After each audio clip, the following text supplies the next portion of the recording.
of these ladders that goes way up to the sky, rescuing people, and you have animals shooting at them, shooting bullets at firemen that are way up in death territory. You fall off that ladder, it's over.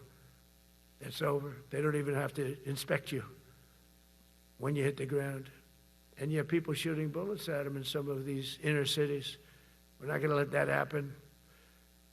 So I always mention the firemen because that's actually a big problem we have. They are unbelievable. Like you, they're unbelievable people. For the first time on record in 2025, the Navy, Air Force, and Space Force all met or surpassed their recruiting goals 3 months early. That never happened before. And the Army did even better. Congratulations, Army. They met everything. And these were the highest standards because we're making it larger. So these were much higher standards than you had 4 years ago, 3 years ago, during the sleepy Joe Biden era. And the Army did it 4 months early. And you remember, a year and a half ago, they said the big stories that we're way behind with the Army, Air Force, the Navy, the Marines. We're way behind, Coast Guard, and even Space Force. I love Space Force because that was my creation. You know, when you create something, I love it. And the people we put in there were good. I got that right. We put in great people initially, and we've really dominated. We really dominate in that sphere now. We're way behind China and Russia, and now we dominate. Space Force turned out to be a very important thing. I said from the beginning, you know, when Biden came into office, he wanted to terminate it. He said, and this thing called Space Force, so we could get rid of that. And he got hammered by the people in this room for even suggesting it, because it's very important, one of the most important. And as time goes by, it'll get more and more important. But we're now at 106% of our recruiting targets for the year, and that's the best in far more than a generation. And for the Marines, morale is so strong that the Marine Corps will meet its 2026 retention targets before the end of October, which never happens. And that's the earliest it's ever happened in the history of our country. And it makes you feel good, you know. I felt guilty. I'd go make a speech in front of never people like you. You are the leaders. But people, soldiers. And I felt embarrassed because there'd be stories about, you know, we couldn't fill up our Army, Navy, Air Force. We couldn't fill them up. And it was headlines. It was during Biden's 4 years. The auto pen, I call him the auto pen. It's, how would you like to have your thing signed by an auto pen? You know, when I have a general and I have to sign for a general because we have beautiful paper, the gorgeous paper, I said, throw a little more gold on it. They deserve it. I want the A paper, not the D paper. We used to sign a piece of garbage. I said, this man's going to be a general, right? Yeah. I don't want to use this. I want to use the big, beautiful, firm paper. I want to use the real gold writing when you talk about the position, and they're beautiful. And, but how would you like to have that where some kid sitting in the back office is having it signed with an auto pen? I thought about it, and I thought about you people first, admirals, generals. I said, somebody works his whole life. He gets into maybe the academies or wherever, but however you got there, and you go through years of work, and now you become an admiral or a general or whatever. And when you do, the President of the United States signs your commission, as you know, and that commission is beautifully displayed. And I sign it.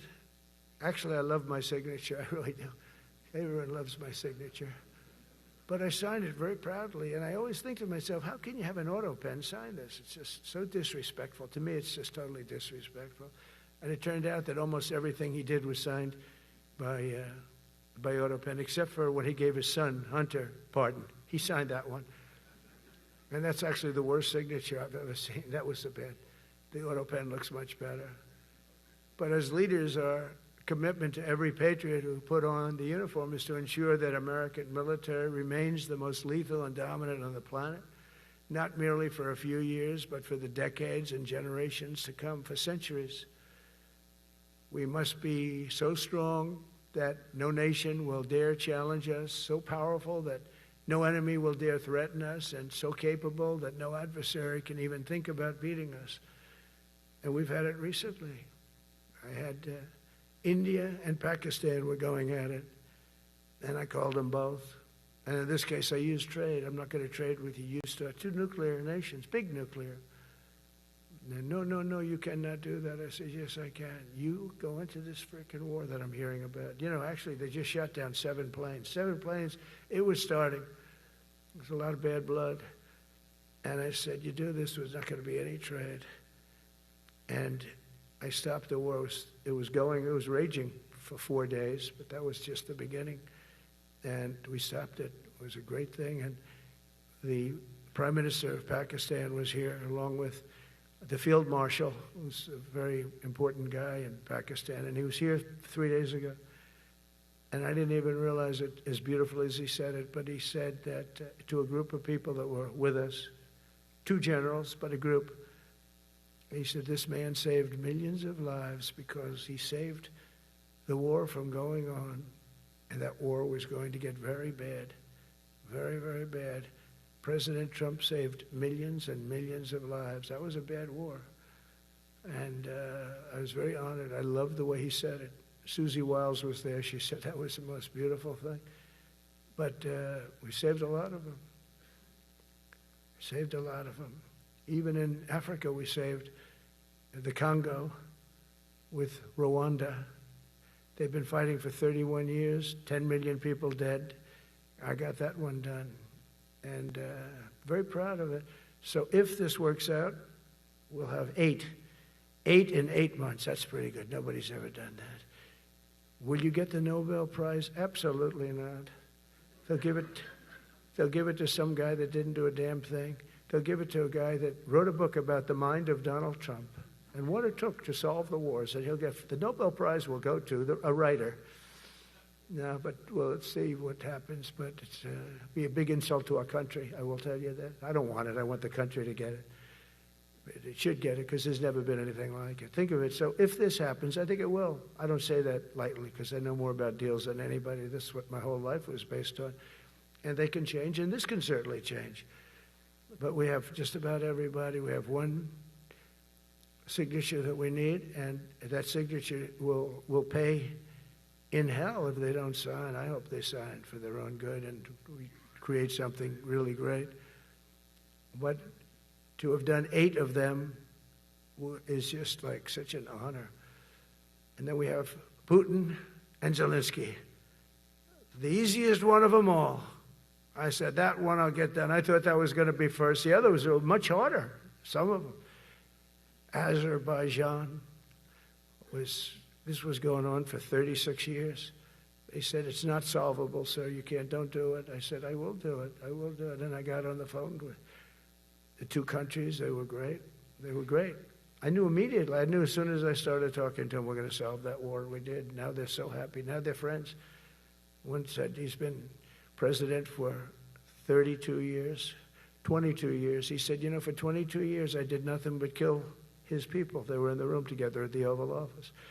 And they started off spread like this. I have the beautiful Resolute desk. And one was here, and one was here. You couldn't get further away. That's the furthest I've ever seen 2 people in front of me. And as the hour went by, they got closer, closer, closer. And at the end of the hour, we had it done.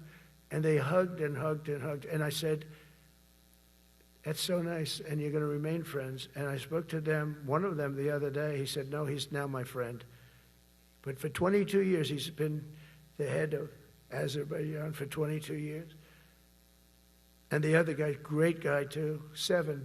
And you know that war, that was a war that was not solvable. He said for 7 years. The other one said for 22 years. All I did was kill his people. That's all I've done. I said, well, we're going to put a stop to that. So we solved that. So it's a great thing. It's a great feeling. You're saving Kosovo and Serbia. You're saving so many lives doing this if you can do it. But our people deserve nothing less than the very best, and we're never going to let them down. And if we can solve wars instead of you having to fight wars, wouldn't that be wonderful, right? Wouldn't that be wonderful? That's why One of the first executive orders I signed upon taking office was to restore the principle of merit. That's the most important word, other than the word tariff. I love tariffs. Most beautiful word. But I'm not allowed to say that anymore. I said tariff is my favorite word. I love the word tariff. You know, we're becoming rich as hell. We have a big case in front of the Supreme Court, but I can't imagine. Because this is what other nations have done to us.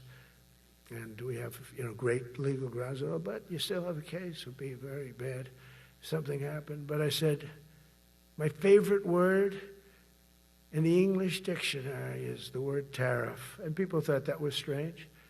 And the fake news came over and they really hit me hard on it. They said, what about love? What about religion? What about God? What about wife, family? I got killed when I said tariff is my favorite word. So I changed it. It's now my fifth favorite word. And I'm okay with that. I'm okay with that. But they hit me hard. But it is. I mean, when you look at, we've taken in trillions of dollars. We're rich again. And there'll never be, when we finish this out, there'll never be any wealth like what we have. Other countries were taking advantage of us for years and years. You know that better than anybody. And now we're treating them fairly. But the money coming in is, we've never seen anything like it. The other day they had $31 billion that they found, $31 billion. So we found $31 billion and we're not sure from where it came. A gentleman came in, a financial guy. I said, well, what does that mean? He said, we don't know where it came. I said, check the tariff shelf. No, sir, the tariffs haven't started in that sector yet. I said, yes, they have. They started 7 weeks ago. Check it. Comes back 20 minutes later. Sir, you're right. It came from tariffs. $31 billion. That's enough to buy a lot of battleships, Admiral, to use an old term. I think we should maybe start thinking about battleships, by the way. You know, we have a Secretary of the Navy came to me, because I look at the Iowa out in California, and I look at different ships and the old pictures. I used to watch Victory at Sea. I love Victory at Sea. Look at these admirals. It's got to be your all-time in black and white. And I look at those ships. They came with the destroyers alongside of them, and man, nothing was going to stop. They were 20 deep, and they were in a straight line, and there was nothing going to stop them. And we actually talk about, those ships. Some people would say, no, that's old technology. I don't know. I don't think it's old technology when you look at those guns. But it's something we're actually considering, the concept of battleship. Nice 6-inch sides, solid steel, not aluminum that melts if it looks at a missile coming at it. Starts melting as the missile's about 2 miles away.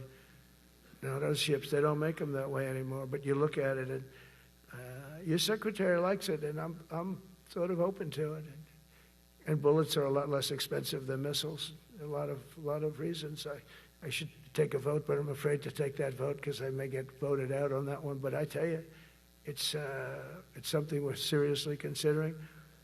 There were powers. There were big powers. They were just about as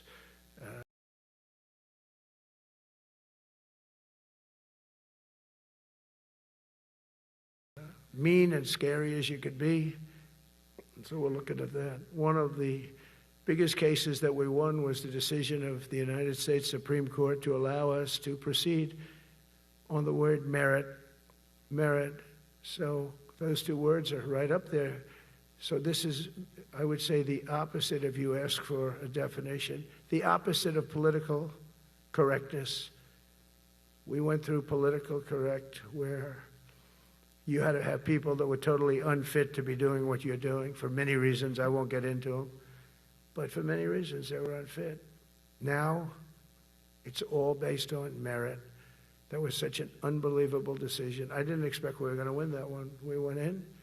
We said we needed it. We went in for colleges, where kids with a C average are getting into the best colleges, and the kids with A averages won't get in. And kids with the highest boards and the highest marks and the best marks couldn't get into the best schools. And people that had not good boards and not very good marks, okay, but nothing special, they were getting into our best colleges. I said, this is just crazy. You can't run a country like this. And it was lingering for years, and It got to the Supreme Court, and we won that decision. Merit. Everything's based on merit. You're all based on merit. We're not going to have somebody taking your place for political reasons because they are politically correct, and you're not. We take the people that are going to do the best job. That's all. It's very simple. And that's the way our country was built. We were built on merit. We got away from it for a long time. And everyone understands it. And it was done. It was approved. I give great credit to the Supreme Court because I thought they had tremendous courage. I didn't think they'd do that. That was tremendous. I give them maybe for that decision almost more than anything because it's a hard decision to make. It's really hard.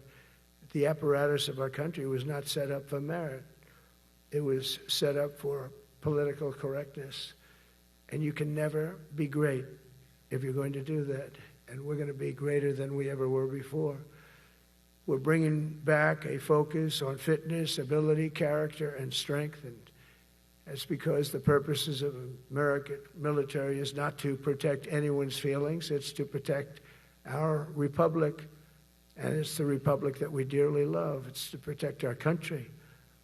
We will not be politically correct when it comes to defending American freedom, and we will be a fighting and winning machine. We want to fight, we want to win, and we want to fight as little as possible. You have to count on people like me to keep you out of wars because we don't want to go into wars. Many of the wars that I just told you about, we could have entered those wars and settled them in a different way, lose a lot of our troops.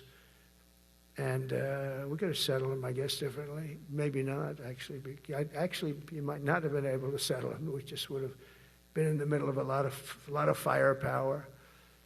But when we do need it, you're going to be so ready. And you know it. But very importantly, with that goal in mind, I've committed to spending over $1 trillion on our military in 2026, and that's the most in the history of our country. $1 trillion. That's a lot of money. I hope you like that. Ma'ams and sirs, I hope you like it. That's a hell of a lot of money. We have the best of everything. Every branch is seeing major investments. And as I announced in the Oval Office in March, we are rapidly moving forward with the first ever 6th generation fighter jet. I didn't name it. I did not name it. Boeing came in and they said, sir, this is our submittal. It's the greatest fighting jet ever done. And, you know, they're testing all these planes. All the companies are testing, and this one tested like through the roof. And they said, we'd like to name it the F-47. I said, all right, let me think about it. Then after thinking for about 2 seconds, I said, okay. You know what that means, 47. I'm 47. So I'm 45, 46, and 47, you know, if you think about it. I just don't want the credit for 46. I don't want to have their open borders and people coming in from all over the world, including jails and mental institutes. I don't want that on my record, but I like having it. We're investing tens of billions of dollars in modernizing our nuclear deterrence capabilities like never before. And we've begun construction on what we call the Golden Dome missile defense shield. It'll be the most sophisticated in the world. You watched it do well until they had some problems at the end with a little bit of a lack of ammunition, defensive ammunition, but they've got that taken care of. But I tell you, it's what we're doing is so good, and we deserve it. You know, we help other countries with it. We don't have it ourselves. And Canada called me a couple of weeks ago. They want to be part of it. To which I said, well, why don't you just join our country? You become 51, become the 51st state, and you get it for free. So I don't know if that made a big impact, but it does make a lot of sense. It actually makes, because they're having a hard time up there in Canada now, because as you know, with tariffs, everyone's coming into our country. We have more investment than we've ever had before, $17 trillion coming in. As an example, in 4 years, Biden didn't have $1 trillion. We have $17 trillion more than that in 8 months coming in. And they're coming in from Canada, Mexico, from Europe, from all over. AI, auto plants. Everybody's coming back to the United States. Under my budget, we will be expanding the U.S. Navy by at least 19 ships next year, including submarines, destroyers, assault ships, and more. And it's going to be much more than that as we go along, because we basically don't build ships anymore. We do build submarines, but we don't build ships. Do you know in the Second World War, they were freighters and different types, but we were doing a ship a day, and now we don't do ships. And I'm not a fan of some of the ships you do. I'm a very aesthetic person, and I don't like some of the ships you're doing aesthetically. They say, oh, it's stealth. I say, that's not stealth. An ugly ship is not necessary in order to say you're stealth. By the way, the B-2 bombers were incredible. That is stealth. They went into that. I was with General Kane and Pete were we call it the war room. But we're watching them go in, and they were totally untouched. They were not seen. They were literally not seen. They dropped their bombs. They hit every single one of them, hit its target. It was total obliteration. CNN, when we came back, fake news CNN, oh, their camera just went off. You know, their camera, every time I mention they turn the camera off because it's never good. They say, this is a problem. But I don't blame them. You're better off keeping it off. But they have some scammer reporter who started saying, without any knowledge, that he may not have hit the targets as well as they thought. It may not have been obliteration. He did hit the targets, and they got to give us a little credit, right? It was obliteration, it turned out. The Atomic Energy Commission said it was obliteration. Not only did they hit the target, they had these chutes. And think of this here. Way up in the sky, there was no moon. It was dead dark. You couldn't see a thing. You couldn't see them. But they had, I guess, a beam going right into these chutes. Every single one of those bombs went right down those chutes into a granite mountain. I think it's the last time they're going to build air chutes. They had these air chutes that were nice, beautiful. They were meant for us. But it was total obliteration. And now they give us credit for that. But these people were phenomenal. I tell you, for the Air Force people here, you can be very proud. That B-2, we just ordered a lot of new ones and updated ones, but I'd take the other ones. Let me tell you, they couldn't have worked any better. So they flew for 37 hours total, back and forth, no stops, no nothing. We had 52 tankers loading them up. And that's a job I wouldn't necessarily want too much, flying a tanker, loaded up with hundreds of thousands of gallons of fuel. I don't know if I'd do that job. I asked the question, what happens if it gets hit? Sir, you don't want to know about that, right? I don't want to know about that. But those guys, they just hear us. They're incredible. I had them all to the Oval Office. We had the B-2 pilots and a lot of the people, even the people that took care of them, the maintenance people, just as important. We had them all to the White House, gave them a big party on the lawn, brought some of them into the Oval Office.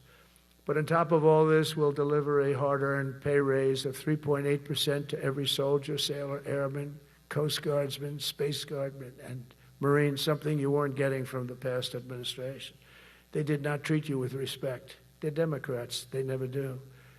Not only are we rebuilding our great strength, but for the first time in years, my administration is actually using that strength to defend the core and vital interests of America. And very simply, we are putting America first. And I have since I've been elected. I've always put America first.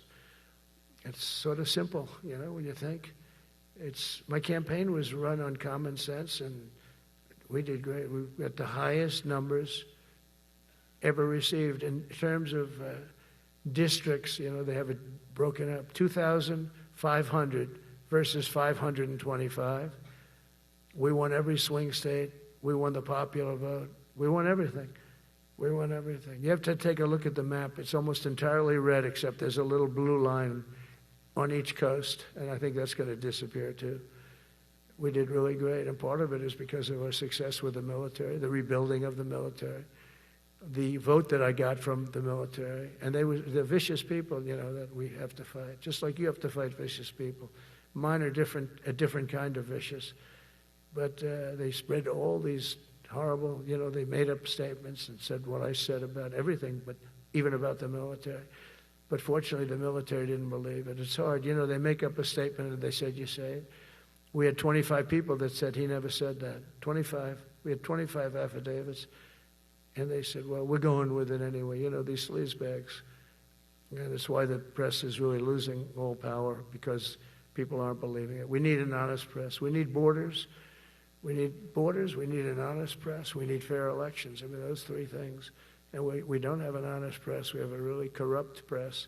But we fight through the corrupt press. And the people understand you have to do this stuff a lot. You have to go on television a lot because you can't get a fair shake if you're going to rely on somebody else. They don't understand. They've destroyed the image of media now is at the lowest point it's ever been. It's lower than Congress. Can you believe that? It's something. But together with many of you in the room, we've brought back the fundamental principle that defending the homeland is the military's first and most important priority. That's what it is. Only in recent decades did politicians somehow come to believe that our job is to police the far reaches of Kenya and Somalia while America is under invasion from within. We're under invasion from within. No different than a foreign enemy, but more difficult in many ways because they don't wear uniforms. At least when they're wearing a uniform, you can take them out. These people don't have uniforms. But we are under invasion from within. We're stopping it very quickly. After spending trillions of dollars defending the borders of foreign countries, with your help, we're defending the borders of our country from now on. We're not going to let this happen. Biden let people come in from prisons, mental institutions, drug dealers, murderers. You know, we had 11,488 murderers allowed into our country by this guy who had no clue. He had no clue. He shouldn't have been there in the first place, but he had no clue. The people that ran the office, the White House, were people that surrounded him, radical left lunatics that are brilliant people, but dumb as hell when it came to policy and common sense. And they allowed people from all over the world, from the Congo. They opened up prisons in the Congo. They came into our country totally unmatched, unvetted, unchecked. And from all over, South America, not just South America. You know, you think South America, no, but from all over. A lot came in from Venezuela. Venezuela emptied its prison population into our country. That's why they have Tren de Aragua, one of the worst gangs ever. But we took care of them. We took good, strong care of them. And I just want to thank the National Guard in Washington, D.C. It's embarrassing to say this. Now I can say it because we solved it. But Washington, D.C. was the most unsafe, most dangerous city in the United States of America. And to a large extent, beyond. And beyond that, you go to Afghanistan, they didn't have anything like that. You go to countries that you would think there's problems, they didn't have that. And now Washington, D.C., after 12 days of serious, serious intensity, we took out 1,700 career criminals. If you have 5 career criminals, they can make your numbers look very bad because they'll commit many crimes a day. But we took out 1,700, and they took them out. There was no doubt who the boss was. They did an unbelievable job. Then they started even cleaning. I said, I don't want them doing that, sir. They were cleaning it up. I drove through it 2 days ago. It was beautiful. People are walking down the street holding hands, man and wife, coming from Iowa. They're not worried about being shot. Washington, D.C. is now a safe city. In fact, I went out to dinner with my crew. I haven't done that. In theory, I wouldn't do it. And I felt totally safe. And nobody's been attacked. Nobody's been hurt. Washington, D.C.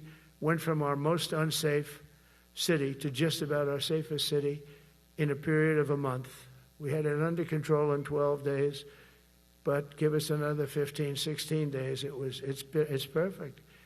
And people other than politicians that look bad, they think, the Democrats run most of the cities that are in bad shape. We have many cities in great shape too, by the way. I want you to know that. But it seems that the ones that are run by the radical left Democrats, what they've done to San Francisco, Chicago, New York, Los Angeles, they're very unsafe places. And we're going to straighten them out one by one. And this is going to be a major part for some of the people in this room. That's a war too. It's a war from within. Controlling the physical territory of our border is essential to national security. We can't let these people in. We had no people enter in the last 4 months. 0. Even I can't believe that. We had millions coming in, pouring in.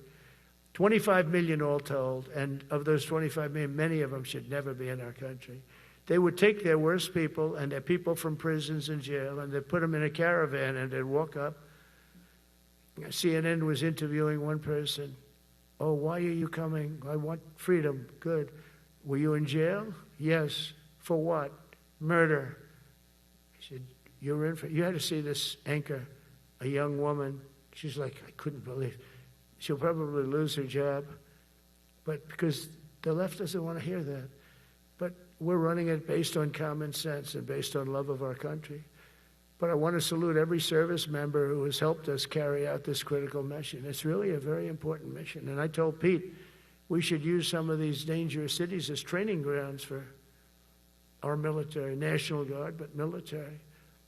Because we're going into Chicago very soon. That's a big city with an incompetent governor, stupid governor, stupid. They threw him out of his family business. He was so stupid. I know the family. He becomes governor. He's got money.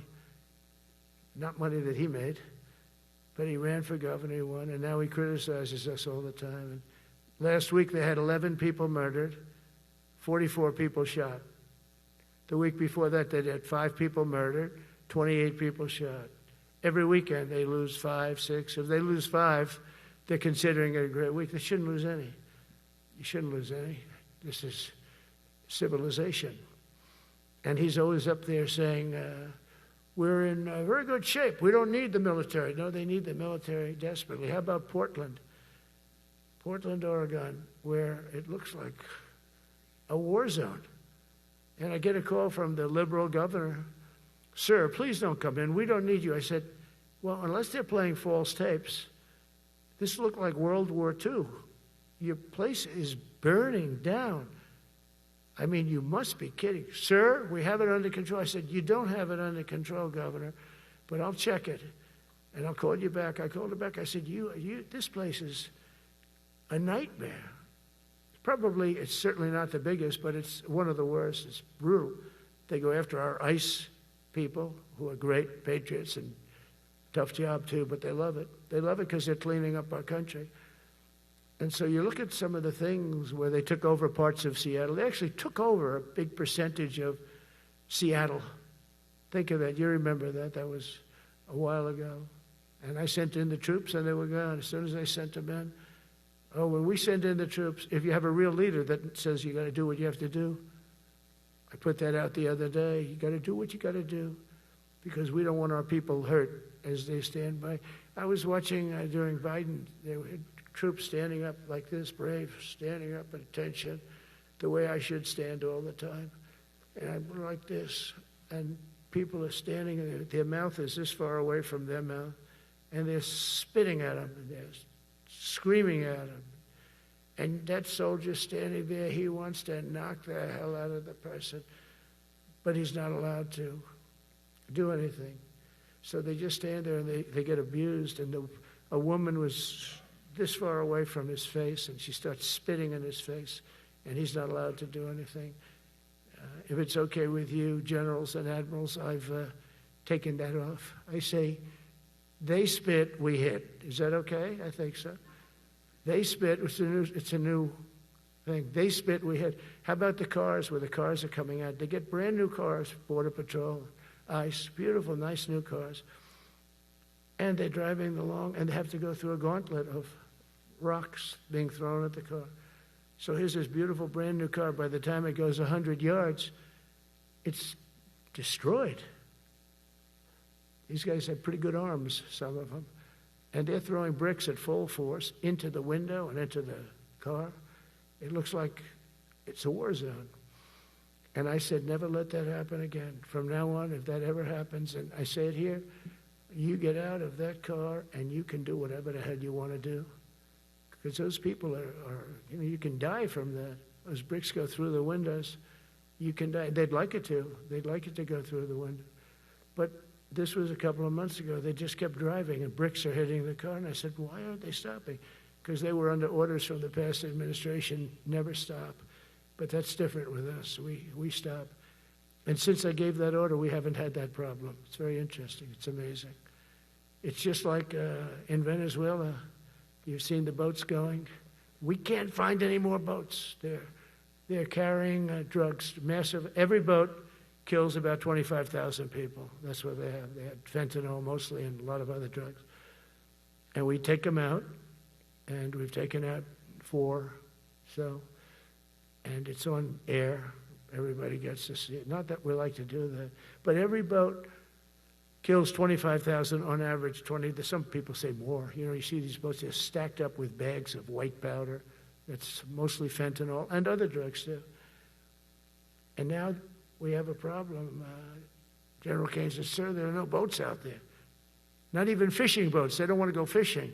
I don't blame them. There'll be no fishing today, you know. But it's amazing what strength will do, because all we want to do is stop drugs from flowing into our country. It's destroying. We lost 300,000 people died last year. Everybody knows friends, many friends probably, that you lost a child, or adults too, but you lost a son or daughter because of what's coming into our border. And we're making it very hard. Oh, and we haven't even started yet. Last month I signed an executive order to provide training for quick reaction force that can help quell civil disturbances. And this is going to be a big thing for the people in this room, because it's the enemy from within, and we have to handle it before it gets out of control. It won't get out of control. Once you're involved at all, they all joke. They say, "Oh, this is not good." You saw it in Washington. We had gangs of Tren de Aragua with 10, 12, 15 kids. And these military guys walk up to them, and they treat them with disrespect, and they just got pounded. They just got pounded. The gang just pounded. Then thrown into paddy wagons and taken back to their country. Some are so dangerous we don't want to even do that, because we don't want to. Some of stone cold murderers, we don't have the confidence. Even though they're not coming back very easily, we don't have the confidence. We put them in jails. But these service members are following in a great and storied military tradition, from protecting frontier communities to chasing outlaws and bandits in the Wild West. And our history is filled with military heroes who took on all enemies, foreign and domestic. You know that phrase very well. That's what the oath says, foreign and domestic. Well, we also have domestic. George Washington, Abraham Lincoln, Grover Cleveland, George Bush, and others all use the armed forces to keep domestic order and peace. Many of our leaders used the military to keep peace. Now they like to say, "Oh, you're not allowed to use the military." And you know what the people say? The people in those cities where they're being raped and shot and beat up, you know what they say? "We love the military." You ever see where they interview the people on the street? I've never seen somebody say they don't, unless they're radical and paid off, because a lot of these insurrectionists are paid by, whether it's Soros or other people, but they're paid by the radical left. So today I want to thank every service member, from general to private, who has bravely helped us secure the nation's capital and make America safe for the American people. It's amazing. The whole world is watching. Everybody in the White House, they come up to me, young women, "Sir, thank you." I know immediately what they're thinking. They don't have to say it. They walk to work now to the White House. We haven't had a crime in Washington in so long, because we got the careers. We call them the careers. We got these lunatics out, and they'll never be any good. You know, I hate to tell this to the liberal media. You could spend time with them. You could do whatever you want. You could send them to the finer schools, which they couldn't get into anyway, mentally. They couldn't get in, but no matter what you do, they'll never be good. They're bad. They're career criminals. I don't know, maybe they were born that way. Some people don't like me to say that, but maybe they were. Certainly some were. Together with the leaders here today, we're also restoring a needed focus on defeating threats in the Western Hemisphere. Throughout this region, cartel terrorists have been allowed to wage a relentless campaign of death and destruction on our country, all because we had weak leadership on top. And we did a great job with it first term, but this is something else what we're doing now. We're taking it to the next level, probably next level times 3. But we had COVID come up, and we had to take care of that. We did a great job with COVID. We had the therapeutics. It's just Regeneron. So many things we did for COVID, but we had to focus on that, and every other country in the world was being decimated by COVID. So we had to change gear a little bit to take care of that. But under our leadership, the military is now the knife's edge in combating this sinister enemy. We have to put the traffickers and cartels on notice, and we've done that. And we put them, a lot of them, we've called them a terrorist organization, which is actually a big thing to do. Nobody's done it, but I've done it with a lot of them. It gives you a tremendous advantage. If you try to poison our people, we will blow you out of existence, because that's the only language they really understand. That's why you don't see any more boats on the ocean. You don't see any boats. Around Venezuela, there's nothing. As president, I will never hesitate to defend our people from threats of violence, from